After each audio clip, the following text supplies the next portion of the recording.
کہ وہ آخرت پر یقین رکھتے ہیں. یہ متقین کی ایک صفت ہے جس کا یہاں بیان ارشاد فرمایا گیا. وَبِالْآخِرَةِ هُمْ يُوقِنُونَ، اور آخرت پر وہی یقین رکھتے ہیں. یہود اور نصارہ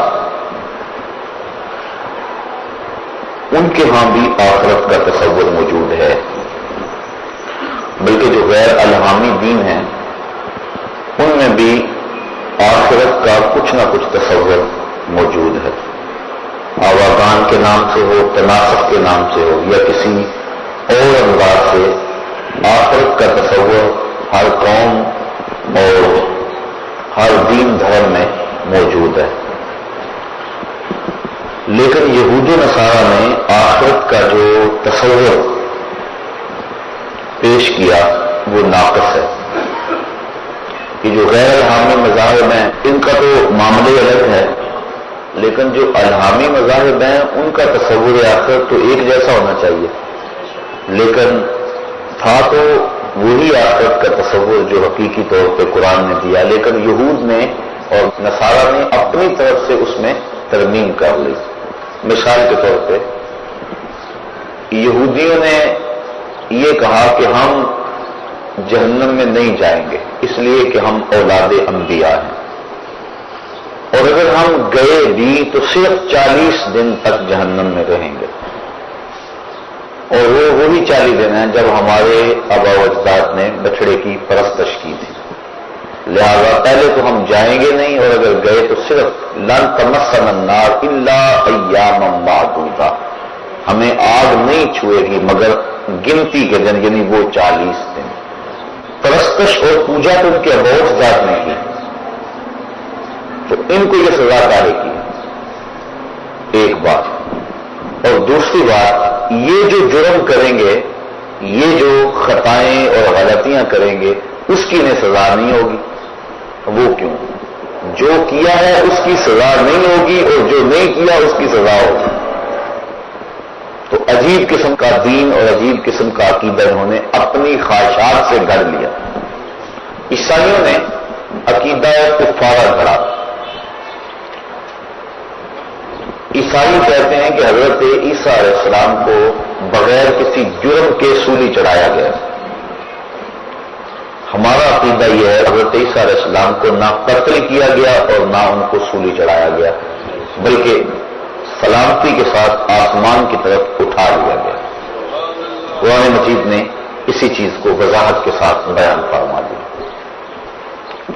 عیسائی کہتے ہیں ان کو سولی چڑھایا گیا، ان کو پھانسی دی گئی، صلیب پہ لٹکا دیا گیا. تو چونکہ ان کا قصور کوئی نہیں تھا، انہوں نے جرم کوئی نہیں کیا تھا کہ جس کی سزا میں ان کے ساتھ یہ سلوک کیا جاتا. تو قیامت تک جتنے بھی آنے والے عیسائی ہیں، اب وہ حضرت عیسیٰ علیہ السلام کے بغیر کسی گناہ کے سولی پر چڑھ جانے کی وجہ سے وہ نجات پائیں گے، اور ہمارے نبی ہمارے حصے کی سزا بھگت چکے ہیں. جو نہیں کیا ناکردہ کی سزا پانے کے ساتھ ان کی امت کو یہ فائدہ پہنچا کہ اب قیامت تک عیسائی جو مرضی کرتے رہیں انہیں کچھ نہیں ہوگا، ان کا نبی ان کی سزا بھگت چکا ہے. یہ ہے ان کا عقیدہ کفارہ، جس نے گناہ میں ان کو دلیر کر دیا. جو مرضی کرتے کرو، تمہیں کچھ نہیں ہوگا. یہودیوں نے کہا کہ ہم نہیں جائیں گے، جہنم میں جائیں گے نہیں، اور اگر گئے بھی تو چند دن جائیں گے. اللہ تعالیٰ نے تردید فرمائی قرآن مجید کے اندر، ارشاد فرمایا کہ اگر تمہیں اس بات کا یقین ہے تو پھر مرنے کی آرزو کرو، اور ساتھ ہی فرمایا وَلَن يَتَمَنَّوْهُ أَبَدًا، یہ کبھی بھی مرنے کی آرزو نہیں کر سکتے. کیوں نہیں کر سکتے؟ کہ انہوں نے جو آگے بھیجا ہے انہیں پتا ہے کہ ہم نے کیا کرتوتیں کی ہوئی ہیں. تو یہ اپنے نفس کو تسلی دینے کے لیے، خود فریبی کے لیے انہوں نے عقیدہ گھڑ لیا کہ ہم چونکہ اولاد انبیاء ہیں لہذا میں کچھ نہیں ہوگا. عقیدہ کفارہ کھڑی ہے، لہذا ان کا عقیدہ آخرت کا ناقص ہے اور ان کا عقیدہ یہود کا وہ بھی آخرت کا ناقص ہے۔ اسلام نے جو عقیدہ دیا وہ صحیح ستھرا اور پاکیزہ عقیدہ دیا کہ جو تم کر رہے ہو لکھا جا رہا ہے، اللہ کے علم میں ہے، کرامن کاتبین الگ لکھ رہے ہیں، تمہارے آغا الگ گواہی دیں گے اور ایک ایک چیز تمہارے سامنے اس دن آ جائے گی۔ بلکہ بندہ جب اپنی معمولی سے معمولی خطا کو بھی دیکھے گا لکھا ہوا تو کہے گا ما لہذا الکتاب لا یغادر صغیرۃ ولا کبیرۃ الا احصاها۔ اس کتاب کو کیا ہو گیا، اس نے چھوٹی بڑی کوئی بات نہیں چھوڑی، سب کچھ لکھ دیا۔ تو ایک ایک چیز لکھی جا رہی ہے، قیامت کے دن ہر شے تشتردام ہو جائے گی۔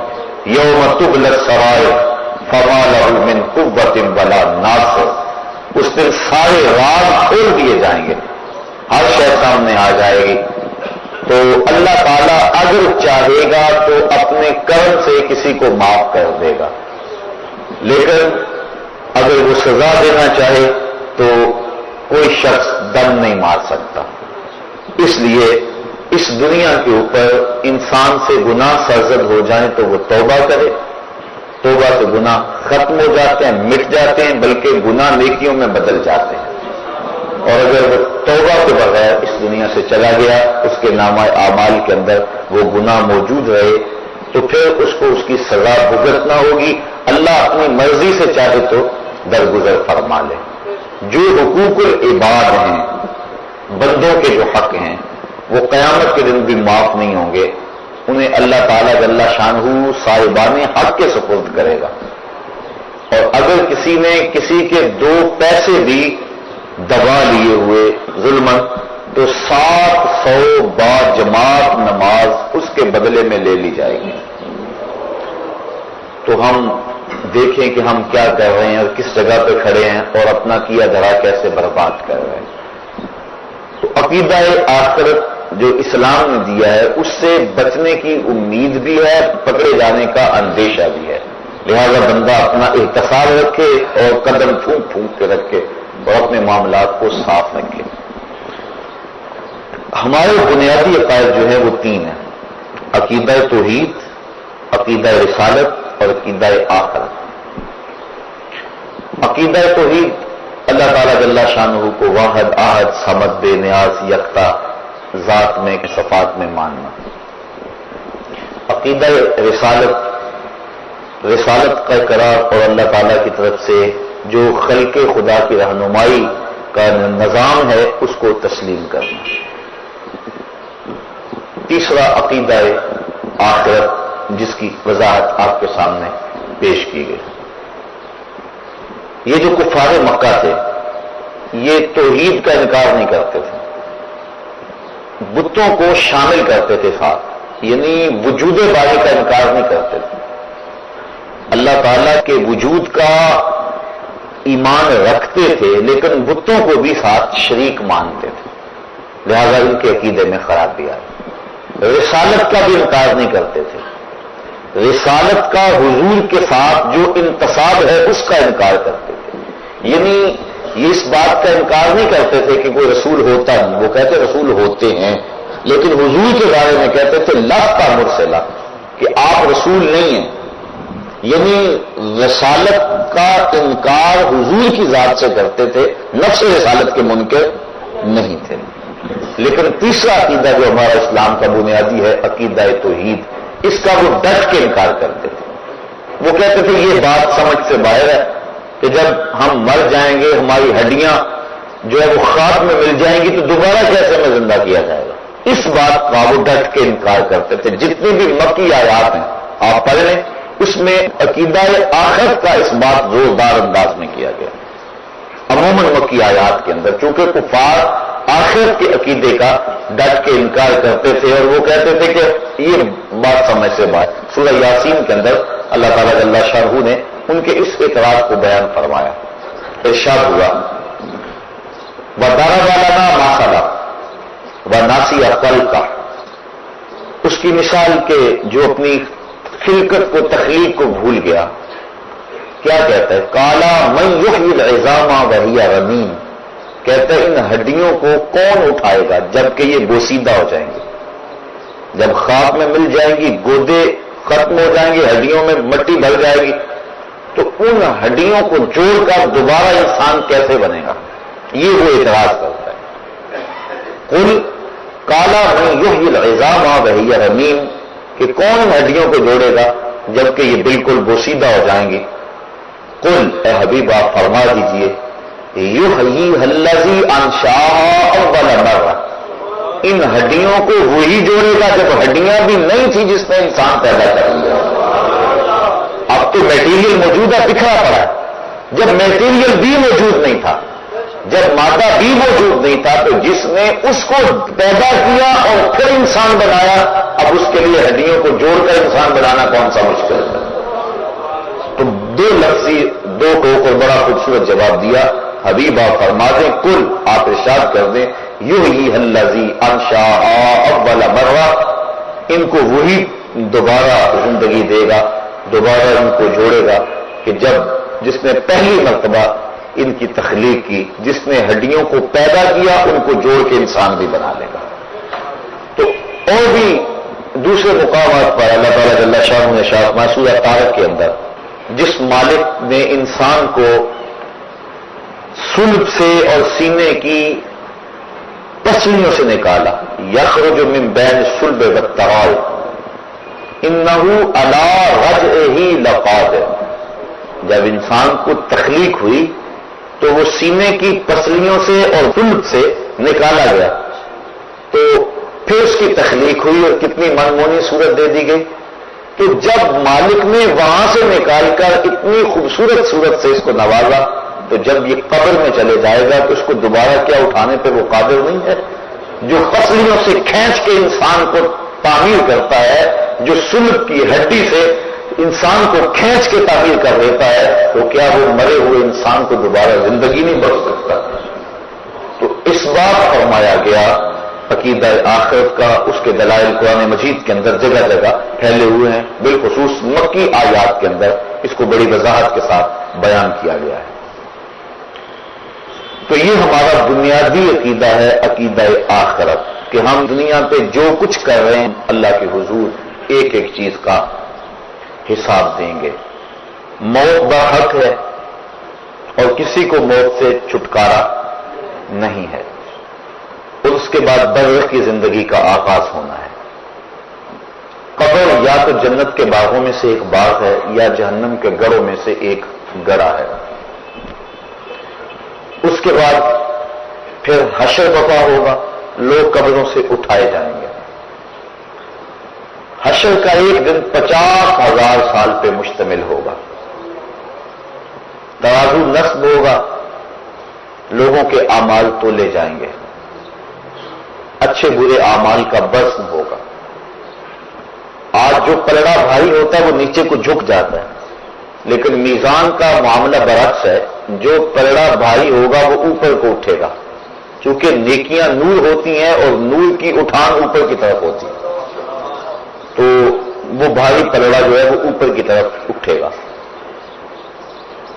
اس کے بعد پھر پل صراط سے گزرنا ہوگا، اور وہ بال سے باریک ہے، تلوار سے تیز ہے، اور جہنم کی پشت کے اوپر نصب ہے۔ کوئی بجلی کی سرعت کے ساتھ گزر جائے گا، کوئی تیز رفتار گھوڑے کی طرح گزر جائے گا، کچھ پیدل انسان کی طرح، اور کچھ جو ہے وہ جس طرح انسان بڑی مشکل سے چلتا ہے، جس کے پاؤں ہاتھ نہ ہو، اس انداز سے سست روی سے چلے گا، اور کچھ کٹ کر اس کے اندر گر پڑیں گے۔ اور جہنم اور دوزخ اللہ تعالیٰ کے قہر و غضب اور اس کی رضا کے مظہر ہیں۔ جس پہ اللہ راضی ہوگا اس کو جنت میں بھیجے گا، جس پہ ناراض ہوگا اس کو جہنم میں ڈالے گا۔ جہنم کی آگ جو ہے وہ اس دنیا کی آگ کے بدلے میں 70 گنا تیز ہے، بلکہ علماء لکھتے ہیں کہ اگر اس جہنم سے کسی شخص کو نکال کر اس دنیا کی آگ میں ڈالا جائے تو اسے نیند آ جائے، یعنی اس قدر تیز ہے وہ اس آگ کے مقابلے میں۔ جبریل امین سے حضور نے پوچھا کہ مجھے جہنم کے عذابوں کا تذکرہ سناؤ، اور اس کی حضور سب سے ہلکا عذاب جہنمی کو جو دیا جائے گا وہ یہ ہے کہ اس کے پاؤں میں آگ کے جوتے ہوں گے، باقی پورا بدن اس کا سلامت ہوگا، صرف پاؤں میں آگ کے جوتے رکھے جائیں گے۔ یہ خفیف ترین عذاب ہے۔ یغلی منہما دماغہ، جوتے پاؤں میں ہوں گے لیکن دماغ پگھل کے ناک اور کانوں کے راستے سے باہر آ جائے گا۔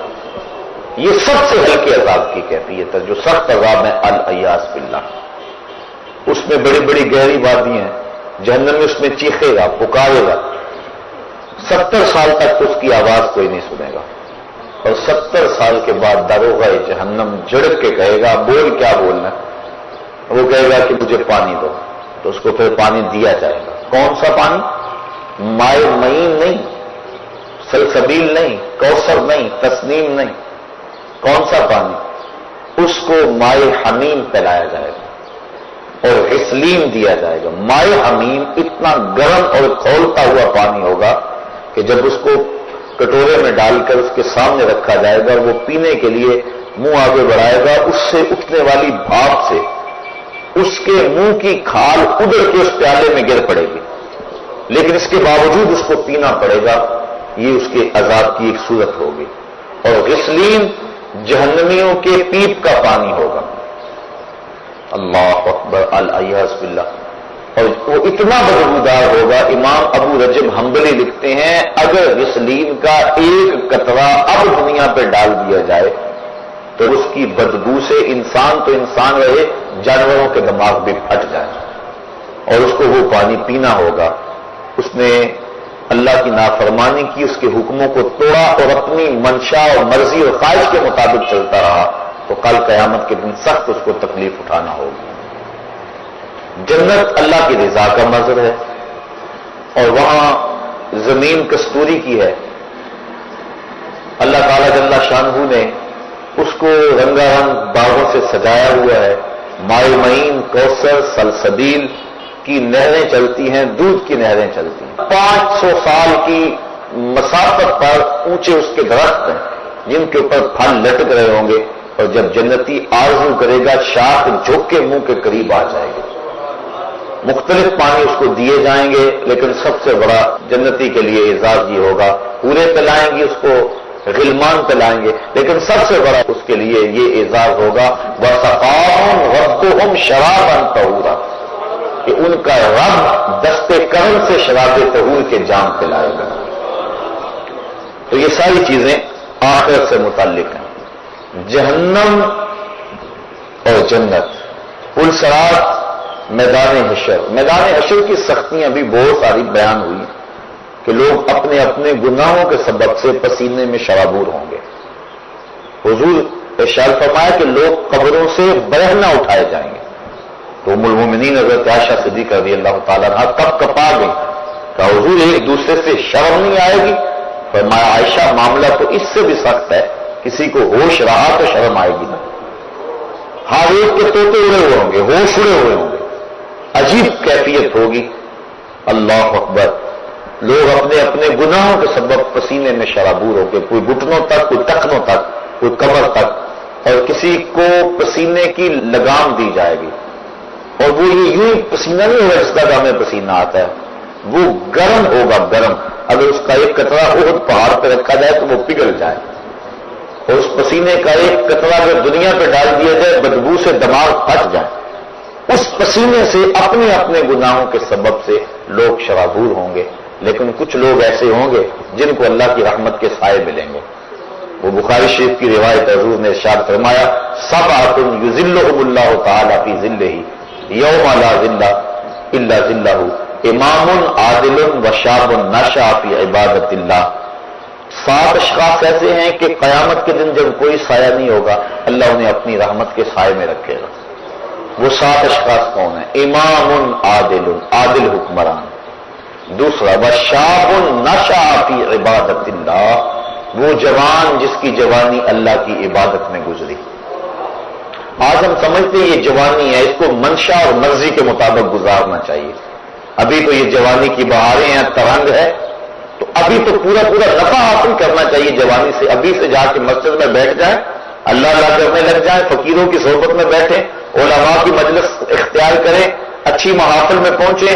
یہ تو نہیں نا عمر بھائی، وہ تو عمر آئے گی تو دیکھیں گے یہ تو جوانی ہے، جوانی مستانی ہوتی ہے، اس کو چوکوں میں، گلیوں میں، بازاروں میں، سینما گھروں میں، کلبوں میں، ہوٹلوں میں گزارو، زندگی کے عیش اور زندگی کی لذتیں حاصل کر لو، لیکن نہیں جوانوں، جوانی وہی ہے جو اللہ کی یاد میں گزر جائے۔ در جوانی توبہ کردن شیوائے پیغمبری، وقت پیری گرگ ظالم می شود پرہیزگار۔ اللہ کے محبوب علیہ السلام نے ارشاد فرمایا آنا حبیب اللہ الشاب الطائب حبیب اللہ، لوگوں میں اللہ کا حبیب ہوں، اور جو جوان جوانی میں توبہ کر لے وہ بھی اللہ کا حبیب ہے۔ دیکھیے تو صحیح کتنی بڑی بات ہے کہ نوجوان اللہ کا حبیب اور محبوب کہلاتا ہے، جو جوانی کی خواہشات کو کچل کر اللہ کی رضا کے لیے جیتا ہے، اللہ کی رضا کے لیے شب و روز گزارتا ہے۔ تو آقا کریم فرمایا وشاب نشأ فی عبادت اللہ، وہ جوان جس کی جوانی اللہ کی عبادت میں گزری، کل قیامت کے دن جب کوئی سایہ نہیں ہوگا اس کو اللہ کی رحمت کے سائے نصیب ہوں گے، عرش الہی کے ٹھنڈے سائے تلے، اور جو اس سائے تلے ہوگا اس کو نہ پیاس ہوگی، نہ بھوک ہوگی، نہ رسوائی ہوگی، اور اس کو جام کوثر دیا جائے گا، اور جس کو جام کوثر مل گیا ایک گھونٹ بھی اگر اس کا پی لیا تو 50,000 سال کے دن میں ایک لمحہ بھی اس کو پیاس نہیں لگے گی۔ یہ زندگی جس پہ ہم بھروسہ کرتے ہیں اس کی اوقات اور حیثیت کیا ہے؟ ہم پتہ نہیں کیوں غافل لوگ ہیں، ہم نے کبھی اس پہ سوچا ہی نہیں ہے کہ ہم تھوڑے سے عرصے کو خوبصورت بنانے کے لیے، رنگین بنانے کے لیے، پر آسائش بنانے کے لیے اس زندگی کو برباد اور تباہ کر لیتے ہیں جو ابدی اور سرمدی اور نہ ختم ہونے والی۔ آپ ذرا اندازہ کیجئے ہماری ساری زندگی کتنی ہے؟ 50 سال 45 سال ایوریج نکالیے ماہرین نے، بر صغیر کے لوگوں کی زندگی، چلو 50 سال لگا لو، 60 سال لگا لو، 70 سال لگا لو، یہ کل زندگی ہے نا، اگر کبھی زندگی پائیں تو اتنی زندگی 70 سال لگا لو، چلو 80 سال لگا لو، لیکن آخرت کا ایک دن، صرف ایک دن 50,000 سال کا۔ تو ذرا تصور تو کریں، ذرا کیلکولیٹر لے کے کسی نے حساب تو کرنا کہ یہ ساری زندگی ایک طرف اور 50,000 سال کا ایک دن ایک طرف، تو جو اس دنیا کو سنوار کے اس دنیا کو برباد کر لیتا ہے اس سے بڑا کوئی بے وقوف ہو سکتا ہے؟ جسے یہ یقین ہے کہ آخرت آنی ہے اور میں نے اللہ کے حضور پیش ہونا ہے اور ایک ایک عمل کا حساب ہونا ہے، اس نے چاہا تو بخش دے گا، اور اگر ہمارے اعمال کی ہمیں سزا ملے تو کوئی روک نہیں سکتا، ہم کوئی ایسی بات نہیں کر سکتے۔ حضرت عمر فاروق رضی اللہ تعالیٰ عنہ فرماتے ہیں کہ میں اس سے اتنا ڈرتا ہوں کہ اگر مجھے پتا چلے کہ ساری دنیا جنت میں جائے گی، صرف ایک بندہ جہنم میں جائے گا، تو میں ڈرتا ہوں کہ کہیں وہ ایک میں نہ بن جاؤں، اور اگر مجھے یہ خبر ہو کہ سارے لوگ جہنم میں جائیں گے تو ایک بندہ جنت میں جائے گا، تو میں اللہ کی رحمت سے امید رکھتا ہوں کہ وہ ایک کبھی میں ہو جاؤں، میں اس کی رحمت سے یہ توقع اور امید رکھتا ہوں۔ تو یہ بات ذہن نشین رہے کہ بڑے بڑے لوگ جن کی زندگی تقوی اور طہارت سے عبادت تھی، وہ اپنی زندگی کتنی احتیاط سے گزارتے تھے، لیکن اس کے باوجود خشیت الہی کے جذبے کتنے تھے۔ ہم بھول گئے کہ ہم مالک کی حضور پیش ہونا ہے، اور یہ بات پکی ہے اگر آنکھیں بند کر لیں اور دنیا کی مستی میں کھو جائیں اور پرواہ نہ کریں یہ الگ بات ہے، لیکن اس کا یہ مطلب نہیں ہے کہ وہ مرحلہ آنے والا نہیں ہے۔ بلی کو دیکھ کر کبوتر نہ آنکھیں بند کر لیتا، اس کی فطرت ہے، اور وہ یہ سمجھتا ہے کہ میں بلی کی نظروں سے اوجھل ہو گیا، لیکن 2 لمحوں کے بعد جب بلی کے خونی پنجے اس کے سینے کو چیر رہے ہوتے ہیں پھر اسے پتا چلتا ہے کہ میرا آنکھیں بند کر لینا، چشم پوشی کرنا مجھے بلی کے قہر و غضب سے بچا نہیں سکا۔ اسی طرح اگر ہم چند لمحوں کے لیے اپنی دنیا میں مگن ہو گئے، اپنے جہان میں لگ جائیں اور چشم پوشی کر لیں آخرت سے، تو کیا ہمارا آخرت سے، قبر سے، حشر سے، موت سے اور آنے والے جتنے بھی مراحل ہیں ان سے چشم پوشی کر لینا کیا ان معاملات کو ہمارے سے دور کر دے گا؟ وہ تو بدستور اپنی جگہ پہ کھڑے ہیں اور ہم لمحہ لمحہ موت کے قریب ہو رہے ہیں، اور کوئی پتہ نہیں کس وقت پیغام میں جلا جائے۔ موم کو آپ رکھ دیں دھوپ میں تو کتنی دیر تک اپنا وجود برقرار رکھ پائے گی؟ برف قطرہ قطرہ پگھل پگھل کے پگھل جائے گی، جب گنتی الٹی شروع ہو جائے تو پھر کام جلدی 0 تک پہنچ جاتا ہے۔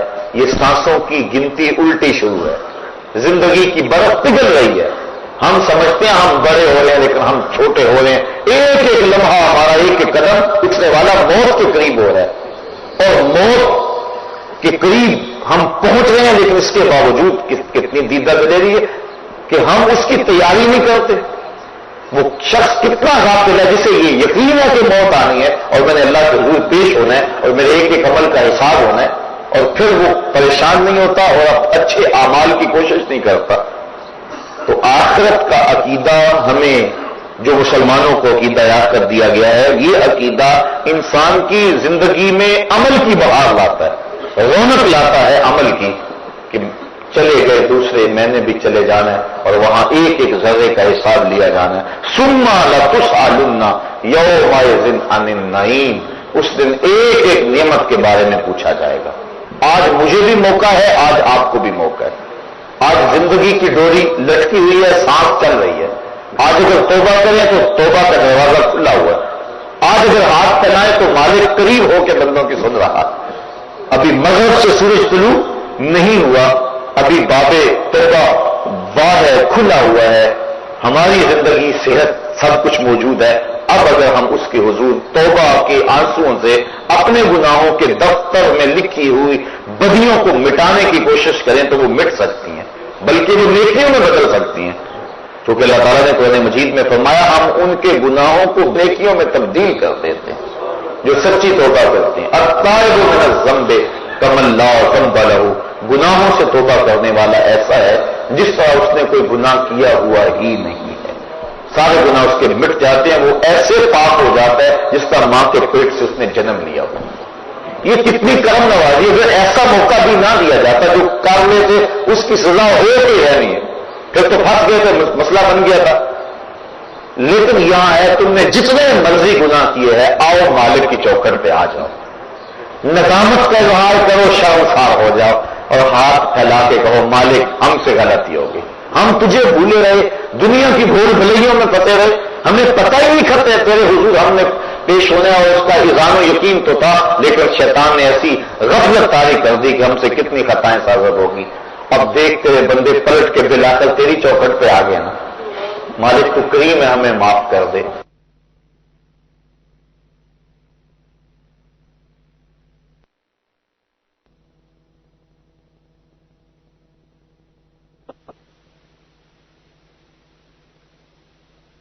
یہ کتنی کرم نوازی. اگر ایسا موقع بھی نہ دیا جاتا جو کرنے سے اس کی سزا ہو کے رہنی ہے, پھر تو پھنس گئے تھے, مسئلہ بن گیا تھا. لیکن یہاں ہے تم نے جتنے مرضی گناہ کیے ہیں آؤ مالک کی چوکھٹ پہ آ جاؤ, ندامت کا اظہار کرو, شرمسار ہو جاؤ اور ہاتھ پھیلا کے کہو مالک ہم سے غلطی ہوگی, ہم تجھے بھولے رہے, دنیا کی بھول بھلیوں میں پھنسے رہے, ہمیں پتہ ہی نہیں کرتے تیرے حضور ہم نے پیش ہونے اور اس کا اذعان و یقین تو تھا, لیکن شیطان نے ایسی غفلت طاری کر دی کہ ہم سے کتنی خطائیں سازد ہوگی. اب دیکھ تیرے بندے پلٹ کے بلا کر تیری چوکھٹ پہ آ گئے نا, مالک تو کریم ہے ہمیں معاف کر دے. اللہ تعالیٰ فرشتوں کو کہتا ہے میرے فرشتوں دیکھو یہ میرا بندہ بل آ کر میرے در پہ آیا ہے نا, تم گواہ ہو جاؤ میں نے اپنے اس بندے کی مغفرت فرما. آقا کریم صلی اللہ علیہ وسلم نے ارشاد فرمایا جب کوئی بندہ جنگل میں جا رہا ہو تو جنگل کے اندر اس کا اونٹ گم ہو جائے جس کے اوپر اس کے کھانے کا سامان بھی تھا اور اس کے پینے کا پانی بھی تھا, اور وہ سو گیا, اونٹ گم ہو گیا. اب وہ اٹھا دائیں بائیں دیکھا اونٹ نہیں مل رہا, صحرا ہے. اب اس کا کھانا بھی وہی, پانی بھی وہی اسی اونٹ پہ. اب وہ موت کا انتظار کرنے لگا تھک ہار کے, اور اچانک اس کی آنکھ لگ گئی. پھر جب اس کی آنکھ کھلی تو اونٹ جو ہے وہ اس کے پاس کھڑا تھا, تو وہ بڑا خوش ہوا اور کہنے لگا اے اللہ میں تیرا رب اور تو میرا بندہ. کہنا تو یہ تھا نا کہ میں تیرا بندہ اور تو میرا رب. تو اس نے جلدی میں اور اس قدر سے خوشی ہوئی کہ خوشی سے مغلوب ہو گیا, اور اسے لفظ بھی یاد نہ رہے کہ میں کیا کہہ رہا ہوں. تو اس نے یہ کہہ دیا کہ اے میرے اللہ تو میرا بندہ اور میں تیرا رب. یعنی اس نے یہ خوشی سے کہا, اس قدر مغلوب ہو گیا. تو فرمایا کہ صحابہ اس بندے کو جب اونٹ مل گیا اور اس نے مغلوب ہو کے یہ بات کہی, بتاؤ اس کو اونٹ ملنے سے کتنی خوشی ہوئی. کہا کہ حضور بہت زیادہ. فرمایا جس قدر اونٹ ملنے سے اس کو خوشی ہوئی، جب بندہ توبہ کرتا ہے اللہ اس سے بھی زیادہ خوش ہوتا ہے۔